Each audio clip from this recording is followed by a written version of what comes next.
Hello everybody, Hassan here, engineer, MBA, and investor. And in today's video, we're talking about groundbreaking news from Prime Medicine, CRISPR company.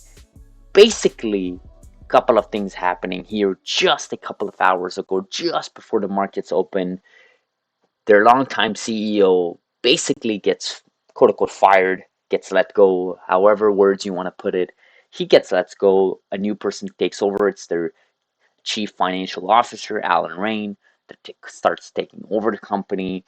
A lot of cost cutting measures being put in place, about 25% cut, a couple of restructuring of their pipeline, kind of refocusing in their prime programs, pardon the pun here, but they do have a couple of programs they want to double down on and focus on, and that has caused a lot of confusion in the market. In fact, if we just take a look at the stock here, let's take a look at Prime Medicine here, and that is down 16%. Mind you, it was over 18% down just an hour ago, less than an hour ago, and the market cap of this company currently sits at just shy $175 million, which is mind-boggling considering the technology they hold, considering the fact that they have cash in the balance sheet.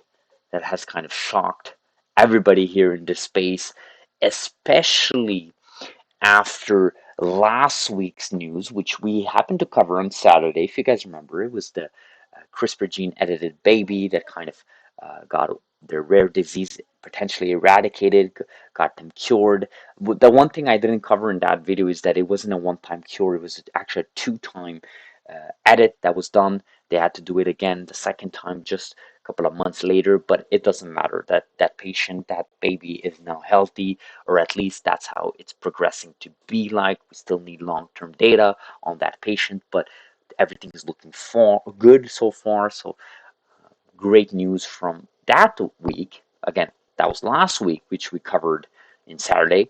But we opened the markets with such a negative news here from Prime Medicine. And ironically, it didn't actually affect the other CRISPR companies who were up 2%, even 3% some cases, while the whole market was down.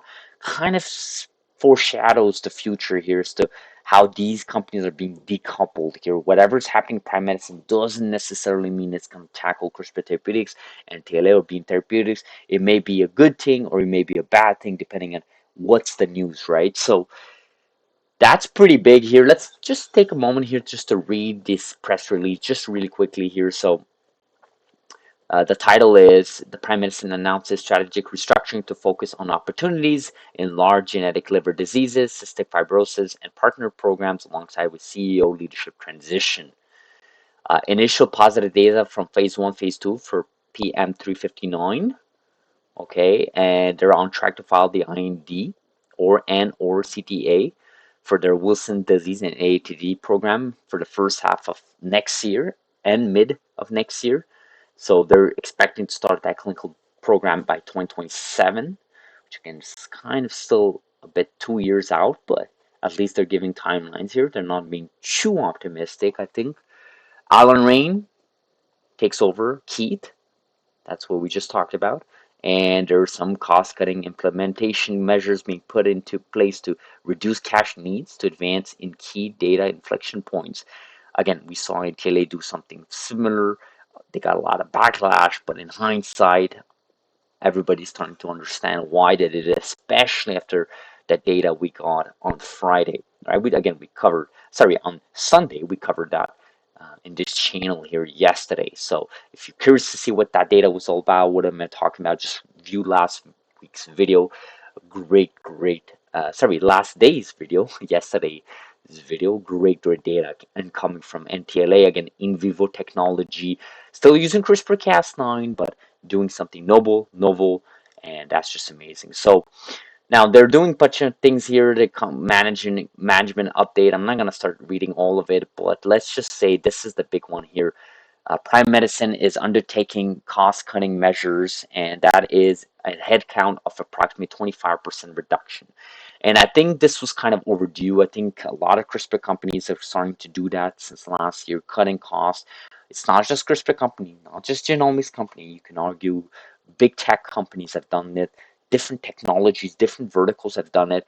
In fact, I read just 2 weeks ago that Toronto, again, it's just one sample point, but Toronto has now reached the highest unemployment rate since the pandemic. It actually matches the pandemic rate. So when you think about it, when the world was shut down and we thought the world was ending, the unemployment rate here in Toronto has now matched that rate at that time, right? So just think about what's about to happen in the next few months. Now, obviously, there's the whole political side of things, the new government, there's the tariffs and all that. So that's what I'm saying. It's just one sample point, but there's a lot of stuff happening here under the hood here for these companies and different regions around the world. So that's the reaction we're seeing, right? So this is kind of shocking to many people. The feedback from a lot of people on X was this was very kind of caught them off guard, especially after what we just got about prime editors there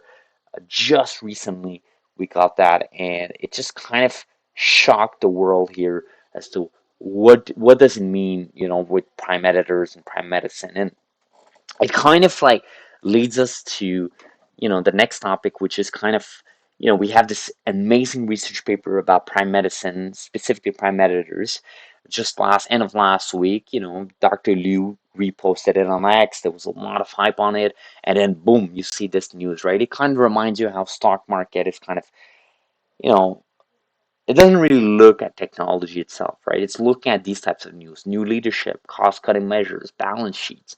What are you doing with that program? What are you doing with the other program? So it's kind of what I mentioned many, many years ago is you have to be in this for the long term, guys, okay? This is not something you can just invest and see the rewards next week or next month or maybe next year.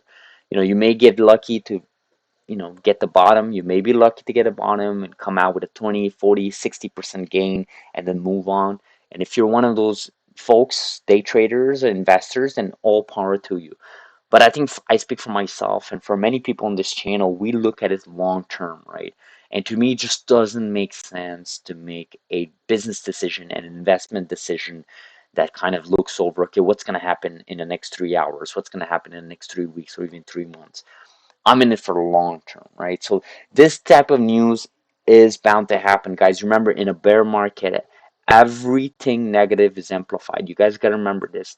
Everything negative in a bear market is amplified. In a bull market, everything positive is amplified, right? So I would argue if we were in a bull market, a change of leadership would have been seen positive. Okay, cost cutting measures would have seen positive. But in a bear market, everything is kind of amplified negatively, right? So just remember that detail, right? And I'm seeing a lot of stuff on X these days, especially in the last weekend, and how CRISPR is outdated, CRISPR is not going to stay for long, it's too expensive. Guys, if that was the case, okay, if that was the case, then why are we seeing more and more individuals adopt CRISPR in their speeches? Why did we see the Saudi minister mention CRISPR? Why did we see ARK Invest betting bigger on CRISPR? Not just CRISPR Therapeutics, but NTLA, Beam Therapeutics, all these companies, right? Why we're seeing a lot of traction, right? Why are we seeing this preparation of all these clinical data coming online? This amazing data from NTLA. Why are we seeing all of this, right? Why, if it was so expensive and it was an outdated technology and it had no place in the future, then how do you explain the progress in the last few years, right? If you just decouple yourself from the stock price for just a second, you can tell that CRISPR is here to stay. There's a future for CRISPR. And for us to see folks say that CRISPR is not going to last long, I think it's just smoke, right? You gotta see the signal in the smoke, guys. There's a lot of smoke, there's a lot of noise. You have to be able to decipher the signal, guys. So, speaking of signal, speaking of smoke, I'm gonna end this video like this, guys. Again, no video here because I'm in Montreal. I told you guys yesterday I'm on the road. Don't really have a webcam here. Probably can find a webcam, but I just didn't want to put it up and destroy the quality here of this video. Again, we focus on content. It's free information for all. I want to focus on content, no pretty edits, no pretty transitions. This is all just about Prime Medicine in this video, the press release. What does it mean for the CRISPR landscape? What can we expect going forward? What does it mean for the long term? So guys, as always, subscribe. Do like this video, guys. Lots of new subscribers, lots of new viewers in our channel. Let's keep that momentum, keep that hype going. Let me know in the comments, what do you guys think, guys? I want to interact with you all, and I'll see you guys in the next video. Have a beautiful Monday. Thank you so much.